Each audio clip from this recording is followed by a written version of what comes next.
Hello everyone, আসসালামু আলাইকুম। Welcome to my channel Nahida Sultana recipe. আশা করি আপনারা সবাই ভালো আছেন। আলহামদুলিল্লাহ, আমরাও ভালো আছি। আজ আপনাদের সামনে নিয়ে এলাম কুমড়ো ফুলের রেসিপি। এখন আমরা আপনাদের কুমড়ো ফুলের রেসিপি দেখাবো, কিভাবে কুমড়ো ফুলের চপ তৈরি করতে হয়। আসুন আমরা কুমড়ো ফুলের চপ তৈরি করতে আমরা প্রথমে খেসারির ডাল আর পোলার চাউল ব্লেন্ডার করে রেখে দিয়েছি।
আমাদের কুমড়ো ফুলের চপ কমপ্লিট। দেখুন, খুব সুন্দর হয়েছে, খেতে অসাধারণ।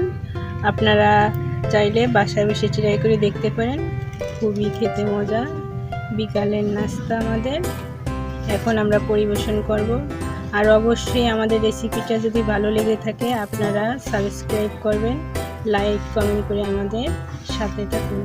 ধন্যবাদ সবাইকে।